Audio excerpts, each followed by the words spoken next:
రాష్ట్ర రాజకీయాల్లో బీసీలకు 42% రిజర్వేషన్ అంశం హాట్ టాపిక్ గా మారింది. ఎన్నికల ప్రచారంలో కాంగ్రెస్ ఇచ్చిన హామీల మీద ప్రతిపక్షాలు పట్టుబడుతుండగా అధికారపక్ష కాంగ్రెస్ కేంద్రాన్ని దోషిగా నిలబెట్టే వ్యూహం పన్నింది.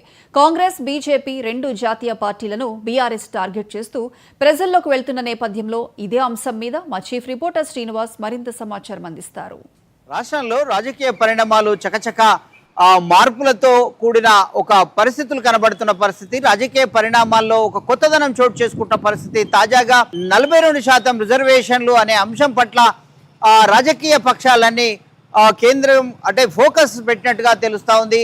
రాష్ట్రంలో రాజకీయాలన్నీ బీసీ రిజర్వేషన్లు 42% చేయాలన్న ఒక అంశంపైనే కేంద్రీకృతమై కనపడుతున్న పరిస్థితి. అటు ప్రతిపక్షాలు కావచ్చు, అటు అధికార పక్షం మధ్య మాటల యుద్ధానికి కూడా ఈ అంశం దారితీస్తున్న పరిస్థితి. ఎన్నికల హామీలో కాంగ్రెస్ పార్టీ అధికారంలోకి వస్తే 42% రిజర్వేషన్లు ఇస్తామని హామీ ఇచ్చింది.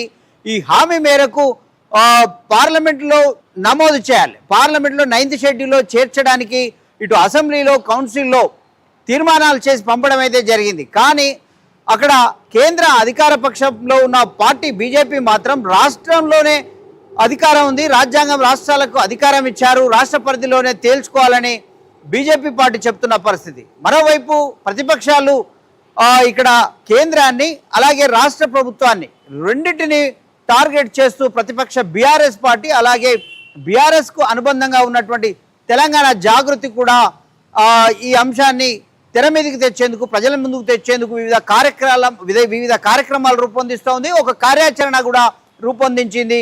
ఈ నెల 17న రైలు రోకోకు కూడా పిలుపునిచ్చిన పరిస్థితి. మొత్తం మీద ఎక్కడ చూసినా ఏ రాజకీయ పరిశీలకులు కావచ్చు, ఏ రాజకీయ పార్టీని కదిలించినా కూడా 42% రిజర్వేషన్ అనేది ఒక హాట్ టాపిక్ గా మారిన పరిస్థితి. ఈరోజు బీఆర్ఎస్ పార్టీ కూడా తెలంగాణ జాగృతి చేపట్టినటువంటి రైలు రోకో కార్యక్రమానికి ఆ మద్దతు ఇవ్వాలా లేదా, ఆ అంశాన్ని ఎలా వివరించాలి, పార్టీ తరఫున ఎలాంటి నిర్ణయం తీసుకోవాలనే అంశం పైన బీఆర్ఎస్ అధినేత కేసీఆర్తో వర్కింగ్ ప్రెసిడెంట్ కేటీఆర్ అలాగే ముఖ్య నేతలు, బీసీ నేతలు కూడా సమావేశమైనట్లు తెలుస్తా ఉంది.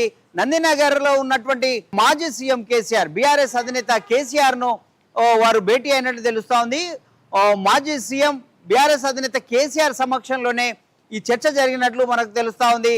కాబట్టి మరొకసారి కూడా రేపు ఈ నేతలు భేటీ కావాల్సి ఉన్నట్టు కూడా నిర్ణయించుకున్నట్టు తెలుస్తూ ఉంది. ఇప్పటికీ ఏ నిర్ణయం తీసుకోకపోయినప్పటికీ కనీసం రేపైనా సోమవారం జరిగే సమావేశంలోనైనా ఒక నిర్ణయానికి వచ్చే అవకాశం తెలుస్తూ ఉంది. ఇప్పటికే తెలంగాణ జాగృతి బీఆర్ఎస్ ఎమ్మెల్సీ కవిత ఈ కార్యక్రమాన్ని రైలు రోకోకు పిలుపునిచ్చిన పరిస్థితి. ఇప్పటికే బీసీ సంఘాలు, సామాజిక సంఘాలు, బీసీ రిజర్వేషన్ల కోసం పనిచేస్తున్నటువంటి బీసీ సంఘాలతో కూడా ఆమె పలు దశల్లో ఆమె భేటీ కావడం జరిగింది, చర్చించడం జరిగింది, వివిధ పార్టీల మద్దతు కూడా కోరడం జరిగింది.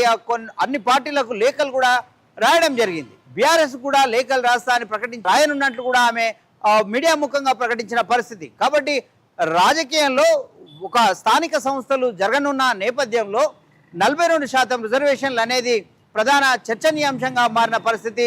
ఈ అంశంపై కాంగ్రెస్ కేంద్రం వైపు వేలెత్తి చూపుతుండగా కేంద్రం కాంగ్రెస్ ప్రభుత్వం వైపు, రాష్ట్ర ప్రభుత్వం వైపు వేలెత్తి చూపిస్తా ఉంది.